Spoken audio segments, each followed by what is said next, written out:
My name is Sarah. 3 months ago, my daughter sent me a link to one of your videos at 2 in the morning. She wrote just 3 words. "Mom, watch this." It was the story of a woman from Pakistan who lost everything when she chose Jesus. I watched it sitting in my kitchen, holding a cup of cold tea, and something inside me cracked open like an egg. I couldn't stop crying, not because I understood it, but because for the first time in 20 years, I felt like someone was speaking directly to the hollow space in my chest. I've been a good Muslim wife for 32 years, good mother, good daughter-in-law. I prayed 5 times a day, kept modest dress, hosted iftar dinners that made the neighbors jealous. My husband Omar praised me to his friends. "Sarah runs our home like clockwork," he'd say, and I'd smile the way I was taught. But late at night, when the house went quiet, and even the refrigerator stopped humming, I'd sit by the window and wonder why I felt so empty inside, why my prayers felt like talking to the ceiling, why I couldn't shake the feeling that I was performing my life instead of living it. Our marriage looked perfect from the outside. Omar worked at the engineering firm downtown, came home every evening at 6:15 sharp, asked about dinner, watched the news. I kept the house spotless, made sure his clothes were pressed, never complained about the bills or the loneliness that crept in during the long afternoons. We had our routines: Friday prayers at the mosque, weekend visits to his mother, annual trips back to his family in Jordan. Safe, predictable, empty. The emptiness lived in my chest, like a stone I'd learned to carry. I'd wake up before dawn for Fajr prayer, perform the ritual washing, spread my prayer rug toward Mecca, and recite the same words I'd been reciting since I was 7 years old. But somewhere between Allahu Akbar and Amin, I'd feel myself disconnecting. The Arabic words would roll off my tongue automatically, while my mind wandered to grocery lists, or the broken faucet in the upstairs bathroom, or the way the morning light looked different when it filtered through our bedroom curtains. I told myself this was normal, that faith wasn't about feelings. It was about obedience, that the dry seasons would pass if I just kept showing up, kept performing the motions, kept trusting that Allah was listening even when it felt like my prayers disappeared into the ceiling like smoke from a blown-out candle. But watching that woman in your video, hearing her talk about the moment she first felt Jesus speak her name, I recognized something I'd been trying to ignore for years. The hunger, the desperate, aching need for God to be real in a way that made my bones sing and my heart race and my tears flow for reasons that had nothing to do with sadness and everything to do with coming home. The woman in the video described it perfectly. She said it felt like she'd been holding her breath her entire life, and suddenly someone had given her permission to breathe. That's exactly what it was. I'd been holding my breath for 32 years, waiting for Allah to feel like more than an obligation, more than a cosmic rule maker whose primary concern seemed to be whether I was properly covered and properly submissive and properly grateful for the privilege of serving Him. I tried to push the feeling away, tried to convince myself that the woman in the video was confused, deceived, led astray by her own emotions and the clever lies of missionaries who preyed on vulnerable people. But every time I closed my eyes, I could hear her voice saying, "He knew my name. He knew my story. He knew all the places I was broken, and He loved me anyway." That night, after Omar had fallen asleep, I found myself Googling things I'd never Googled before. Jesus in the Quran, Isa ibn Maryam's sayings, Christians who used to be Muslim. Each search led to another. Each link opened doors I'd never known existed. I read testimonies from women in Iran, men in Morocco, teenagers in Indonesia, all of them describing the same thing, the same voice, the same love, the same inexplicable peace that came from being known completely and accepted completely by someone who had every right to judge them, but chose grace instead. I told myself it was just curiosity, academic interest, like reading about a foreign culture or studying ancient history. But my soul had already started whispering otherwise. Over the next few weeks, I found myself paying attention to things I'd never noticed before. The way the imam at our mosque spoke about Allah with reverence and fear, but never with the kind of intimate affection I'd heard in that woman's voice when she talked about Jesus. The way our prayers were full of asking for forgiveness, but empty of conversations. The way I felt small and insignificant during worship instead of beloved and pursued.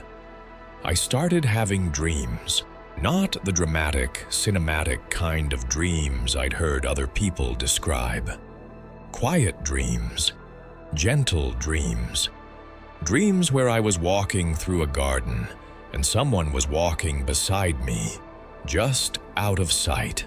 Someone whose presence made me feel safe, in a way I'd never felt safe before. Someone who didn't need me to perform or prove or earn anything. Someone who was simply glad I was there.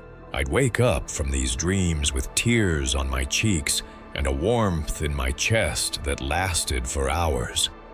A warmth that made my morning prayers feel different. Not empty anymore, but expectant. Like I was talking to someone who was actually listening, someone who might actually care about more than just my ritual compliance. Omar started noticing the change in me before I was fully aware of it myself. "You seem different lately," he said one evening over dinner. "Happier, more relaxed." I smiled and told him I'd been sleeping better, but the truth was more complicated. I hadn't been sleeping better. I'd been dreaming better. I'd been hoping better. I'd been quietly, carefully, terrifyingly falling in love with the possibility that God might actually like me. But I was still a good Muslim wife, still wore my hijab, still cooked halal meals, still smiled politely when the aunties at the mosque complimented my homemade baklava. I was still performing the role I'd been taught to play. The only difference was that now, late at night when the house was quiet, I found myself whispering to the darkness. "Jesus," I'd say, testing the name on my tongue like a secret word. "If you're real, if you're who they say you are, if you really love people the way that woman said you do, help me understand.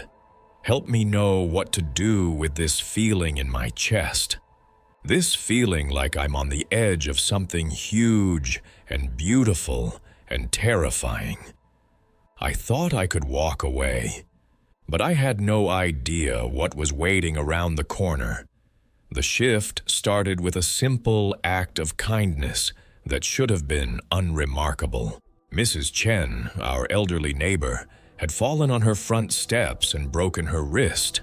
She was Chinese, Buddhist, kept to herself mostly. But something about seeing her struggle with grocery bags while her arm was in a cast made my heart ache. Without thinking about it, I started stopping by her house on my way back from the market, bringing her soup, helping her with small tasks she couldn't manage one-handed. It felt natural. Right. Like this was what hands were made for, what hearts were designed to do. Mrs. Chen was grateful in the quiet, dignified way of someone who wasn't used to accepting help, and I found myself looking forward to our brief conversations about her garden, her late husband, the way the light fell across her kitchen table in the afternoons. But the women at the mosque noticed. Sister Fatima pulled me aside after Friday prayers, her expression carefully neutral in the way that always preceded judgment disguised as concern. "Sarah," she said, her voice low enough that others had to strain to hear, "some of the sisters are wondering about your friendship with the Chinese woman." "Mrs. Chen?" I asked, genuinely confused. "What about her?" "Well," Fatima glanced around to make sure we weren't being overheard. "She's not Muslim, and you're spending quite a bit of time with her. People are starting to talk." The heat that spread up my neck wasn't embarrassment. It was anger, clean, bright anger that surprised me with its intensity. "She's an elderly woman with a broken wrist," I said, my voice steadier than I felt. "I'm helping her carry groceries." Of course," Fatima nodded quickly.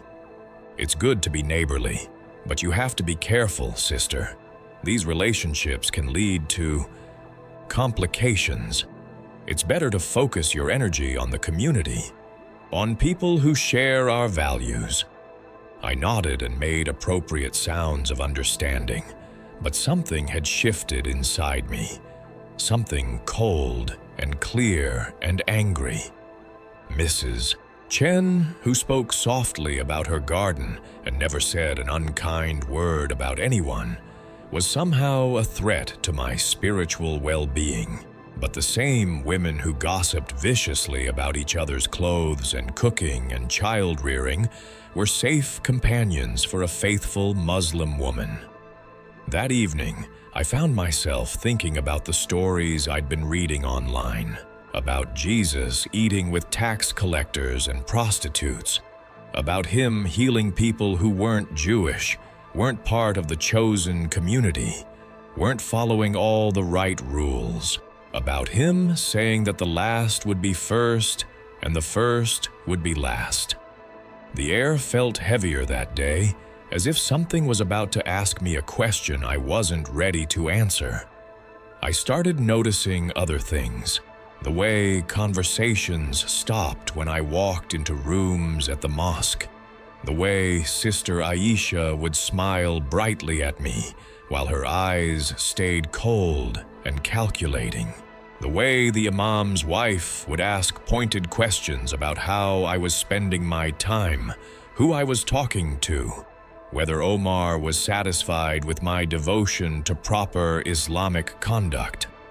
It felt like being slowly suffocated by cotton, soft, seemingly harmless, but making it harder and harder to breathe.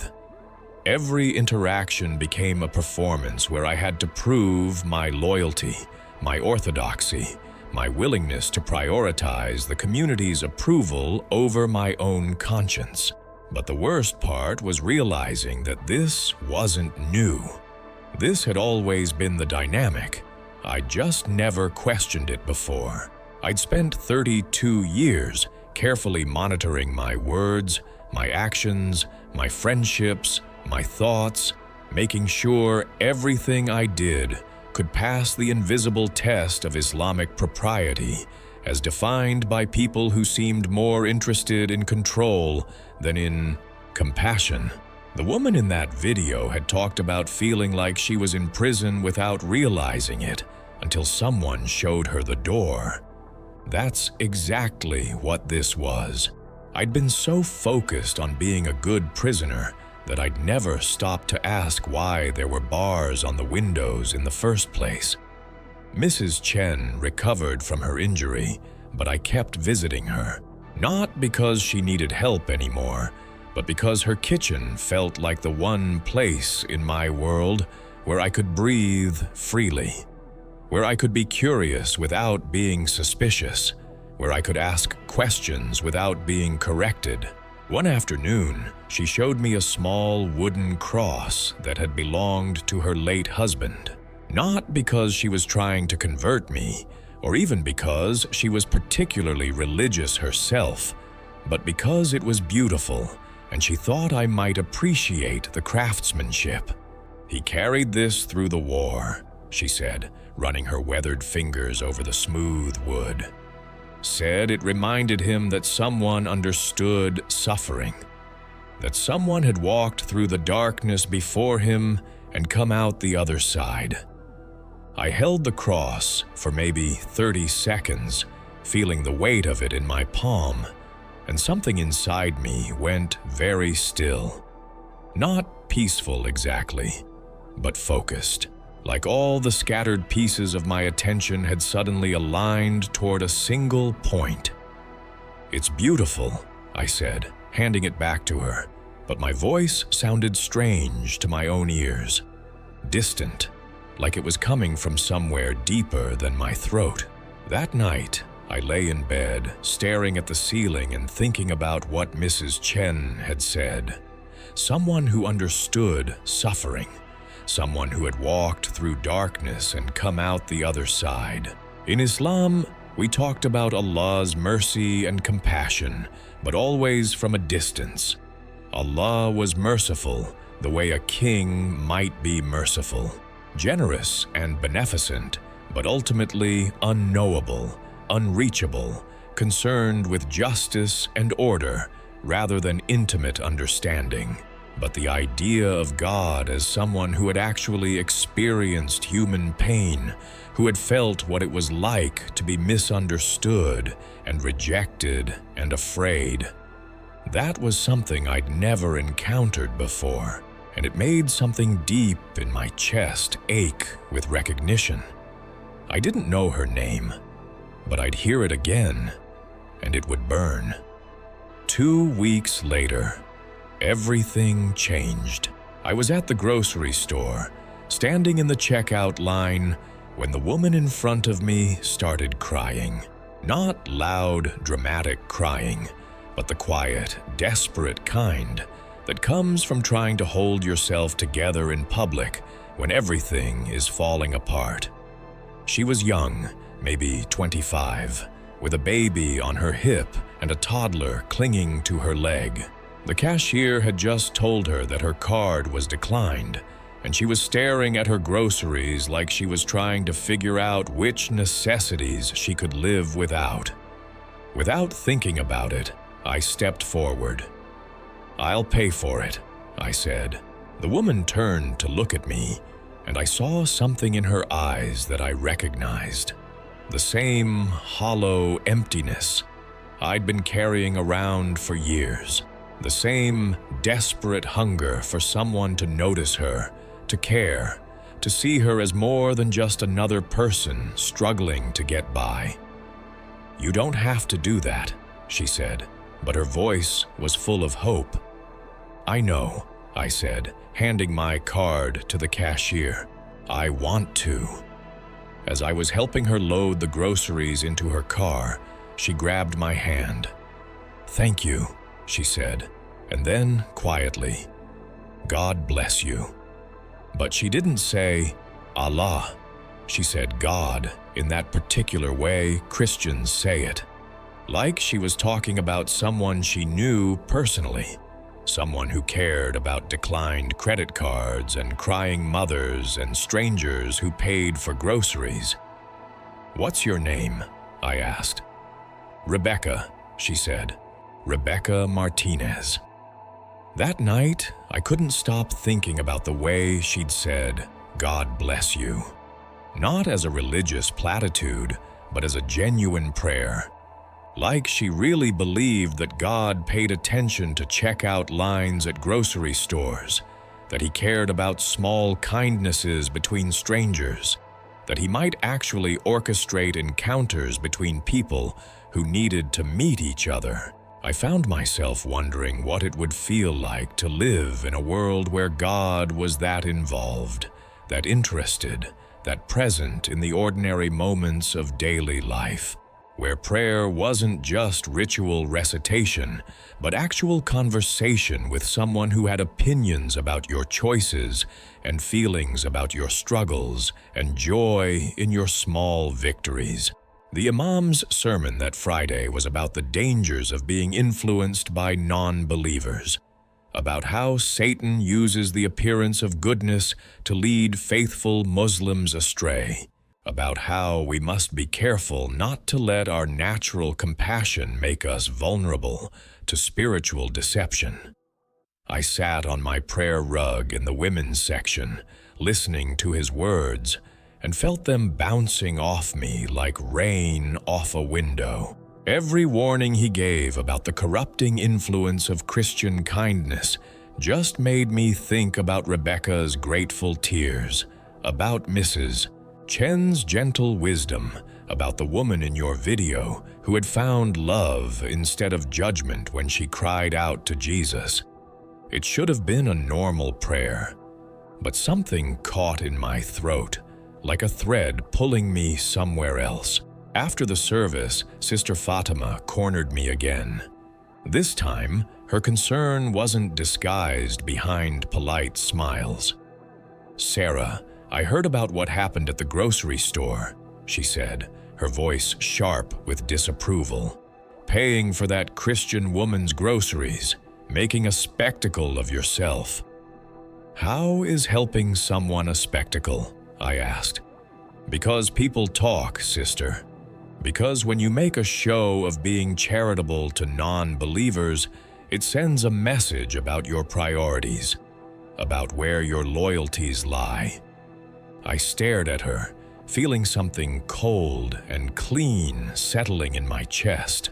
"My loyalty," I said slowly, "is to doing what's right, regardless of what religion someone practices." Her eyes narrowed. "That sounds dangerously close to the kind of thinking that leads people away from the straight path." "Maybe the straight path isn't as narrow as we think it is," I heard myself saying. The words hung in the air between us like a confession, like a declaration of war, like the first crack in a dam that had been holding back years of questions and doubts and quiet rebellions. Fatima's face went pale.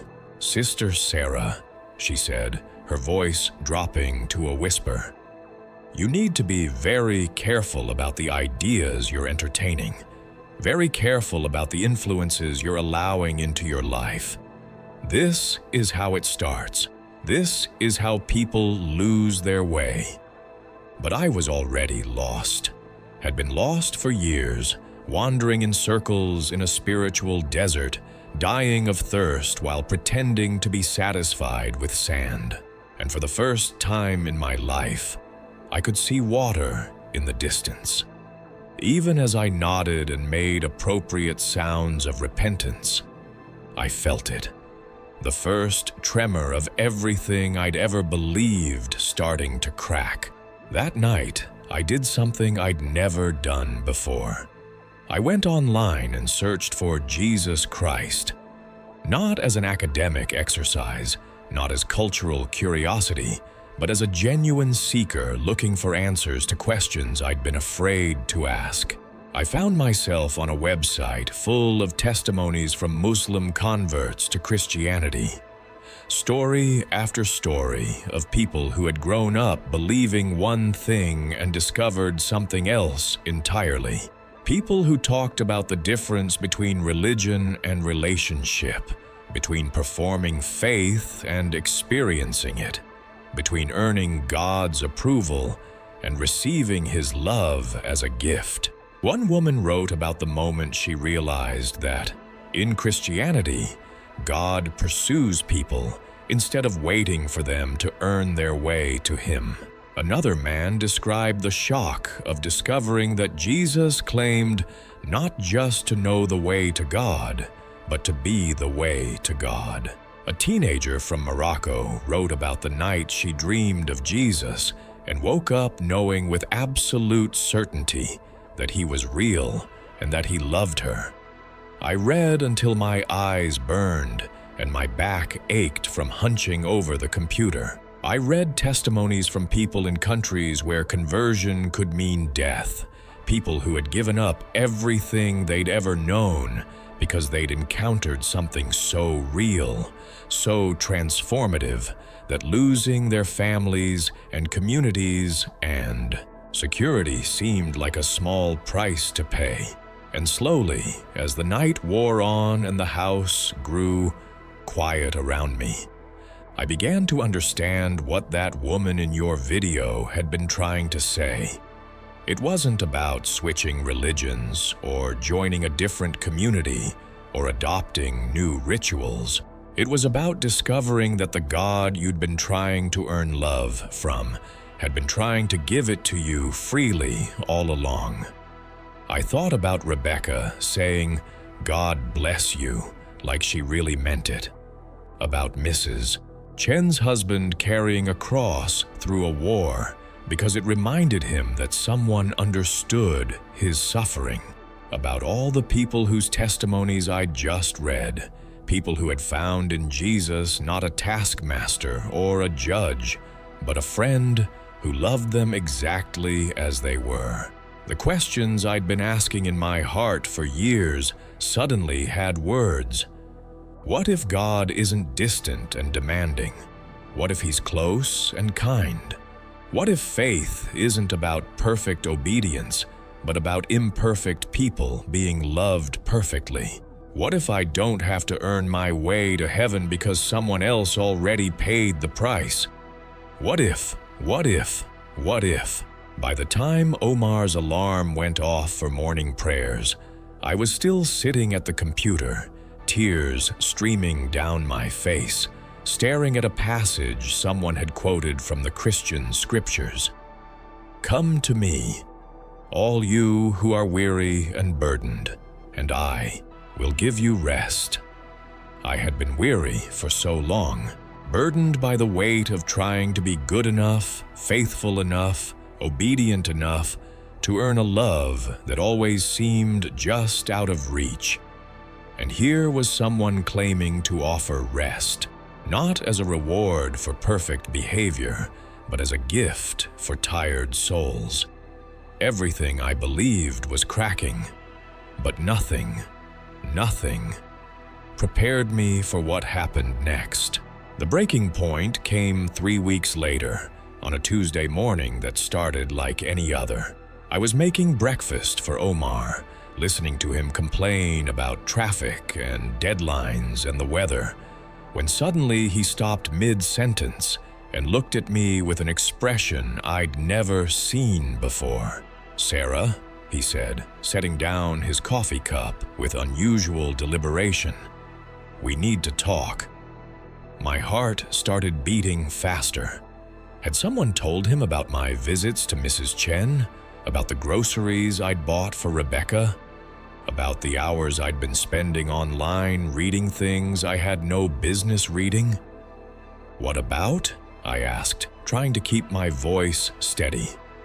"About whatever's been going on with you these past few months. About why you seem so different. About why I found a notebook in your drawer yesterday with things written in it that..." He paused, searching for words. "Things that scare me." The notebook. I'd forgotten about the notebook. For weeks, I'd been writing in it late at night when I couldn't sleep. Writing letters to Jesus like the woman in your video had talked about doing. Writing questions and doubts and desperate prayers to someone I wasn't even sure was listening. Writing my way toward a truth I wasn't ready to speak out loud. "You went through my things?" I asked, but there was no anger in my voice. Only the calm that comes when you realize the secret you've been trying to keep has finally been discovered. "It was an accident," he said, but we both knew that wasn't entirely true. "I was looking for batteries for the remote, and your drawer was stuck, and when I pulled it, everything spilled out." He ran his hands through his hair, a gesture he made when he was trying to control his temper. Sarah, what I read, some of those things you wrote, they sound like the words of someone who's lost her faith. What if I have? The words came out of my mouth before I could stop them. Clear and quiet and final. Omar's face went white. Don't say that. What if I have? I repeated, and this time I felt the truth of it settling in my bones, like something that had always belonged there. What if everything we've been taught about God is just not enough? What if there's something more real, something more beautiful, something more loving than what we've been settling for? Sarah, you're scaring me. I looked at my husband of 32 years, this good man who had worked hard and provided for our family and never raised his voice or his hand, who had trusted me to be the woman he married and never questioned my loyalty or my faith. And I felt something breaking in my chest that had nothing to do with anger and everything to do with grief. I'm scaring myself, I said, but I can't pretend anymore. I can't keep going through the motions of believing something that feels empty when I've discovered something that feels like coming alive. This is about that Christian woman, isn't it? The one whose groceries you paid for? She's been filling your head with her propaganda, converting you behind my back. No, I said, and my voice was stronger now, clearer. This is about me finally asking questions I should have been asking years ago. About me finally admitting that I've been spiritually hungry my entire life and trying to fill that hunger with rules and rituals instead of relationship. Omar stood up from the table so fast his chair tipped backward. I'm calling the imam, he said. You need to talk to someone who can help you see clearly, someone who can remind you of who you are and what you believe. I know who I am, I said.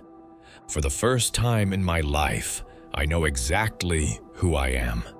I'm someone who is loved unconditionally by a God who gave up everything to prove it. The silence that followed was deafening.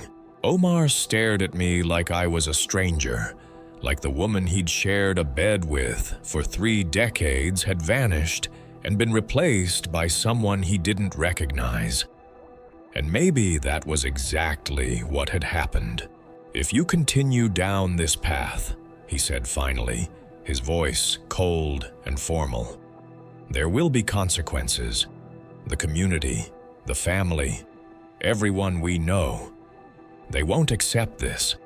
I won't accept this.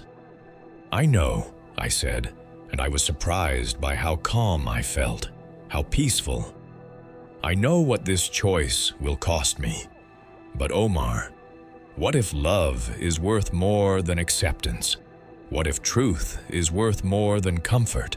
What if I'd rather be hated for who I really am than loved for who I'm pretending to be? He walked out of the kitchen without another word. I heard him making phone calls from his office, speaking in the rapid, urgent Arabic he used when he was upset. I knew he was calling the imam, probably calling his mother, maybe calling some of the more conservative brothers from the mosque.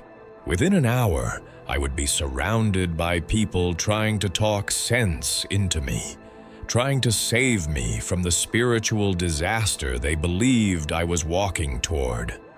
They would quote the Quran and remind me of my duties as a wife and a Muslim woman.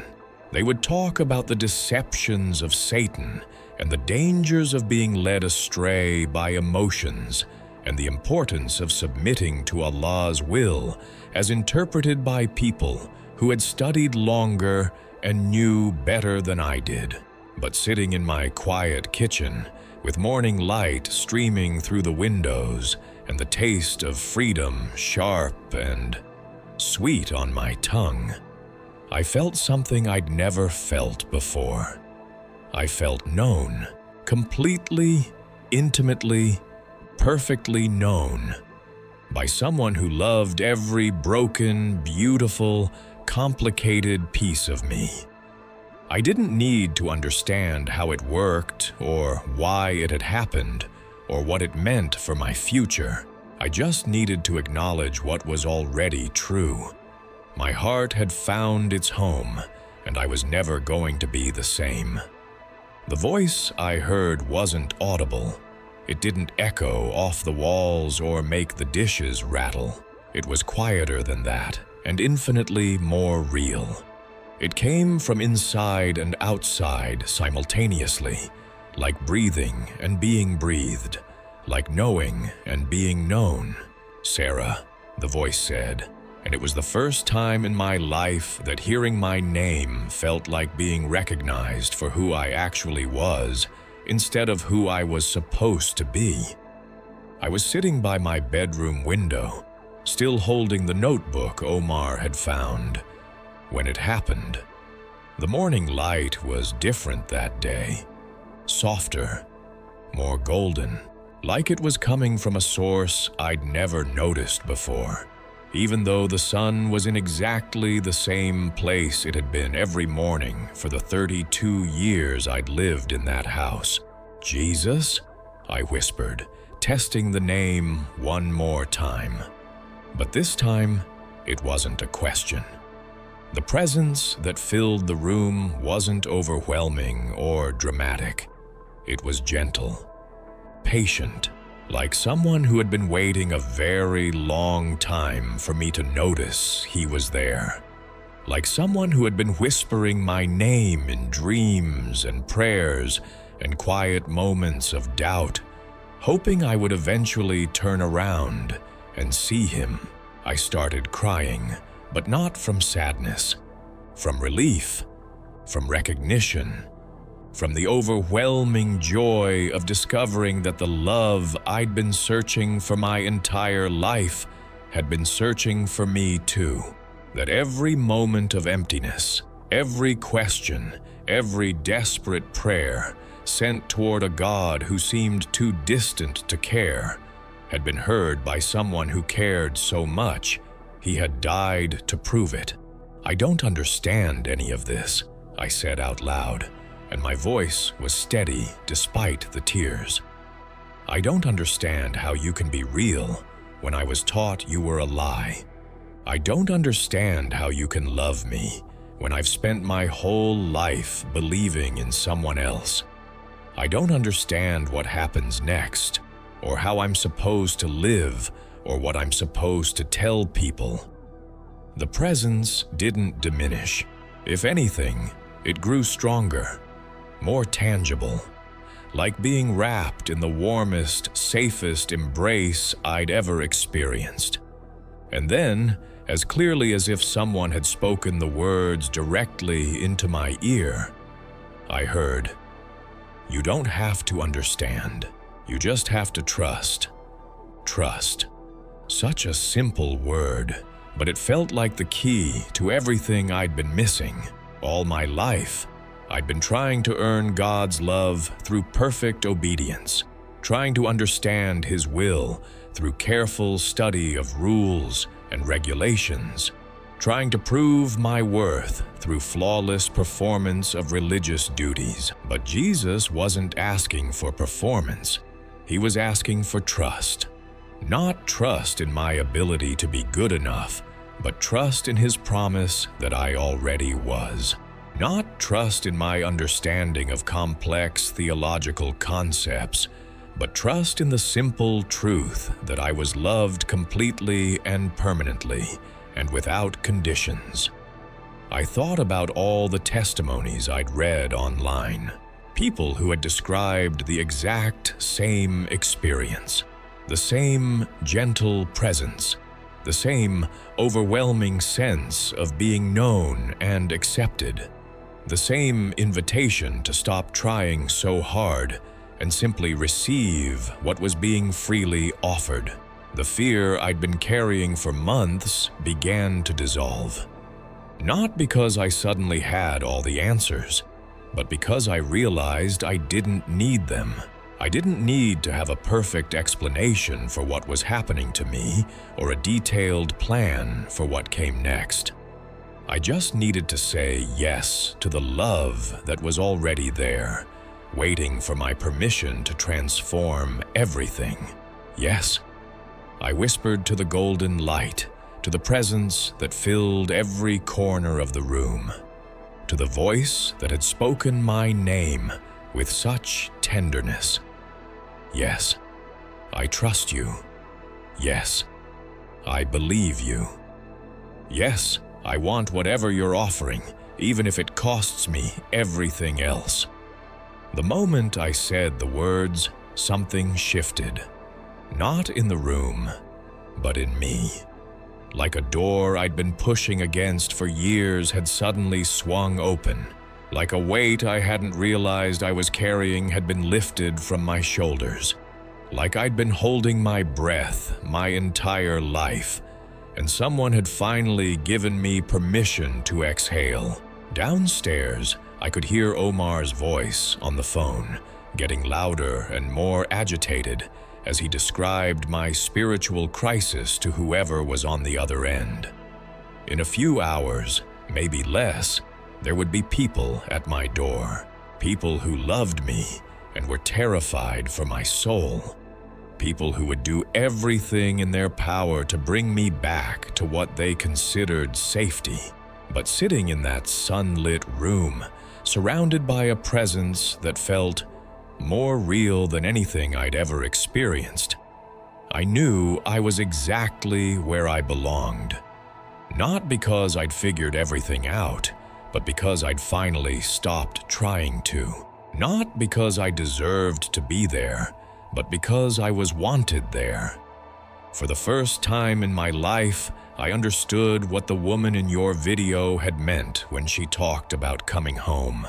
This wasn't about changing religions or joining a different community or adopting new traditions.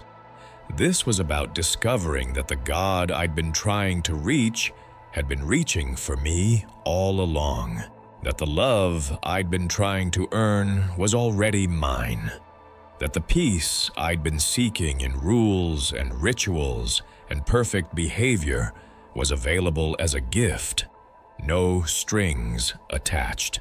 I opened the notebook to a fresh page and began to write. Dear Jesus, thank you for waiting for me. Thank you for loving me even when I didn't know how to love you back. Thank you for being patient with all my questions and doubts and fears. I don't know what comes next, but I know I'm not walking into it alone. I know you're with me. I know you'll never leave me. And for the first time in my life, that's enough. When I finished writing, I looked up to find the room had returned to normal. The golden light was gone. The overwhelming presence had faded to a gentle whisper in my heart. But the peace remained. The certainty remained. The knowledge that I was loved and known and chosen remained. Omar's voice had gone quiet downstairs. Maybe he'd finished his phone calls. Maybe he was just taking a break before the next round of crisis management. Either way, I knew our conversation wasn't over.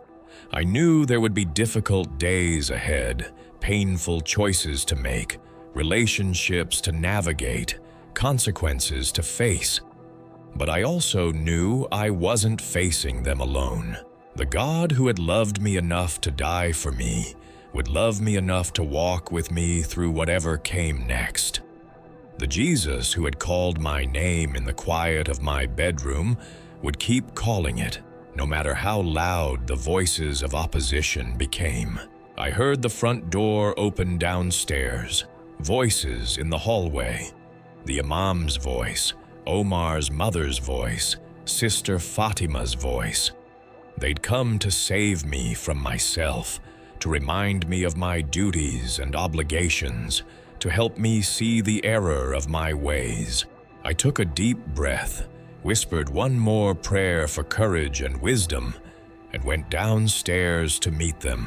Not as the Sarah they expected, the compliant Muslim wife who would apologize for her temporary spiritual confusion and promise to return to proper thinking, but as the Sarah I'd finally become, the woman who had been loved into existence by a God, who saw her completely and chose her anyway.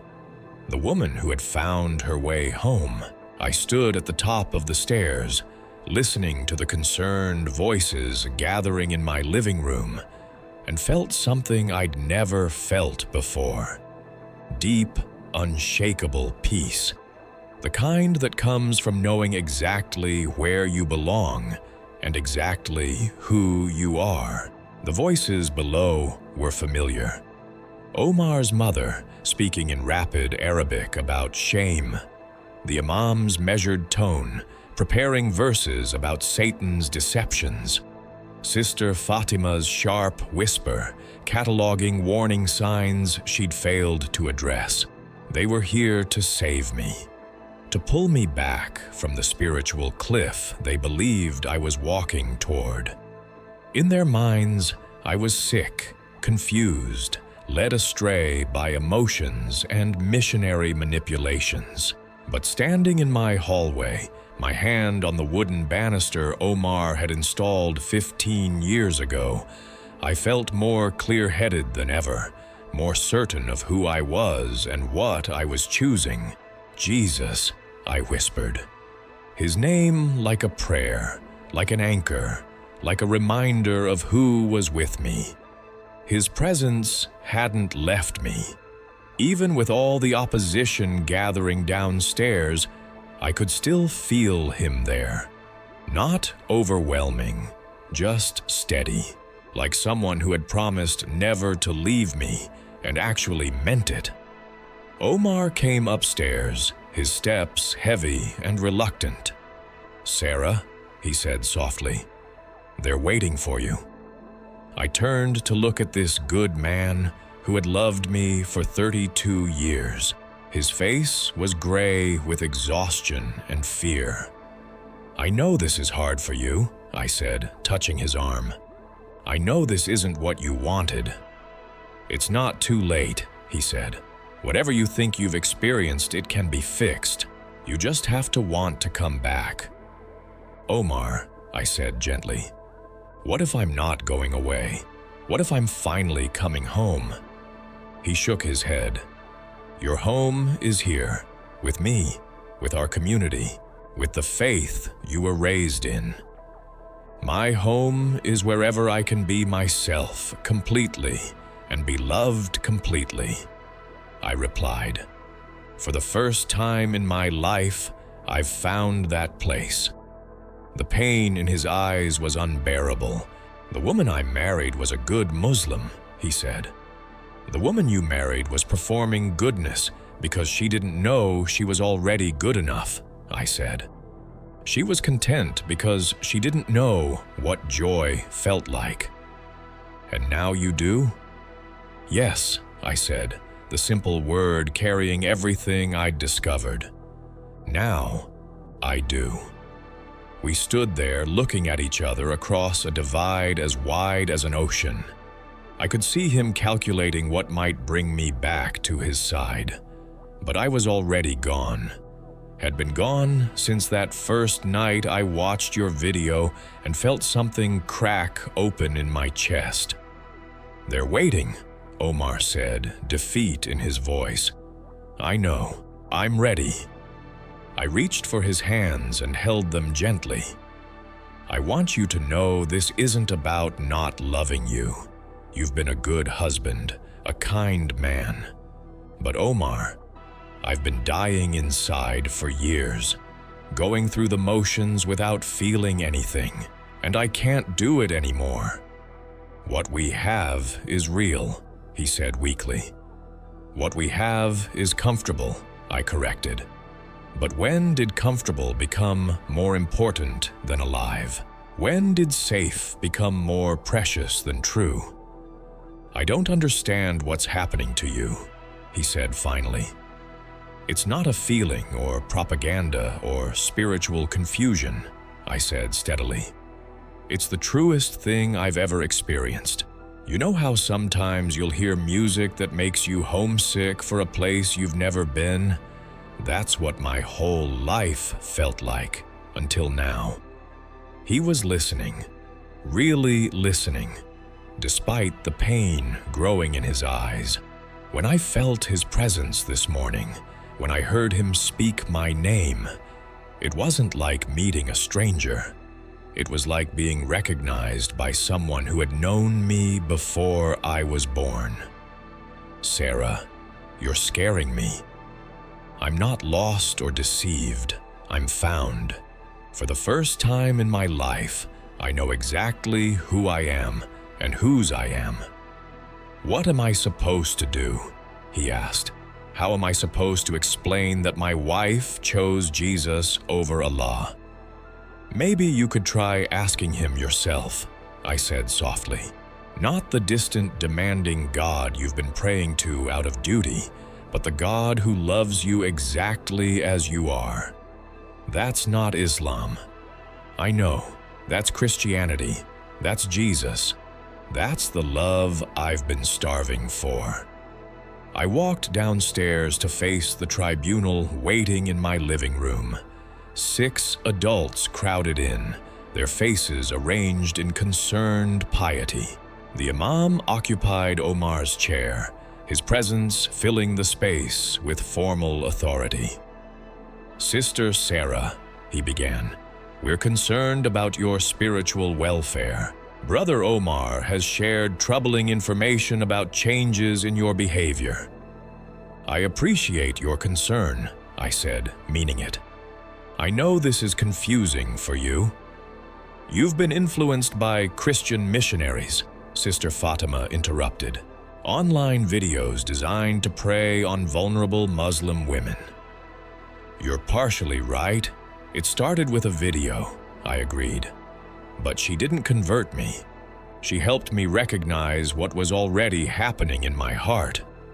Omar's mother made a disgusted sound. This is what happens when women have too much freedom online, too much exposure to Western poison. What if it really is love? I asked. What if what I've experienced isn't deception, but actual, transformative love from God? The Imam leaned forward. This is exactly how Satan works. He offers exactly what your flesh desires most. And what if what my flesh desires most is exactly what my spirit was created for? I asked, my voice growing stronger. The room fell silent as they processed my words. Finally, Omar's mother spoke. This is what happens when women think too much instead of simply obeying. What if my feelings aren't rebellion against God, but response to God? I asked. Allah does not call Muslim women away from Islam, she said firmly. You're right, I said. Allah doesn't do those things, but Jesus does. The gasp was audible. I'd crossed the line, declared my allegiance to the name they'd been taught to fear. Jesus Christ has been calling me toward deeper faith, more intimate relationship. I continued steadily. He's been showing me what unconditional love means. The Imam stood, grave with authority. What you've said constitutes the highest shirk, the one unforgivable sin. Have I? Or have I finally recognized who Jesus actually is? God Himself, who became human to show us what love looks like. That's blasphemy, Sister Fatima whispered. That's truth, I replied. The truth that's given me peace I never had trying to earn Allah's approval. Omar stepped forward. Sarah, please, think about what you're choosing, what you're throwing away. I looked around at my community, my spiritual family, my source of identity. Then I thought about the golden light, the voice speaking my name, the presence wrapping around me like the safest embrace. "I'm not throwing anything away," I said. "I'm picking up everything I was created to carry." "And your marriage?" Omar asked, his voice breaking. "I would love for you to take this journey with me," I said, tears in my voice, "to experience what I've experienced." "That's impossible. I'm a Muslim." "I thought I'd always be Muslim too, but Jesus had other plans." The Imam cleared his throat. "I'll ask you one more time to repent, to return to the straight path." I felt the clarity that comes from finally stopping the fight against who you're meant to be. "I can't repent of truth," I said respectfully. "I can't ask forgiveness for finding love. Then you'll be cut off from the community, your marriage dissolved, your family will treat you as spiritually dead." "I understand. I know what this choice costs." "And you're willing to pay that price?" I thought about the woman in your video, how she described following Jesus as receiving infinitely more than what she gave up. "Jesus," I whispered one more time, his name feeling like a promise. "Yes," I said aloud. "I'm willing, because what I'm receiving is worth infinitely more than what I'm giving up." I walked to the front door of the house I'd called home for 32 years and stepped out into the rest of my life. Behind me, I heard crying, but I didn't look back. Ahead of me, invisible but absolutely real, Jesus was walking too. I was going home.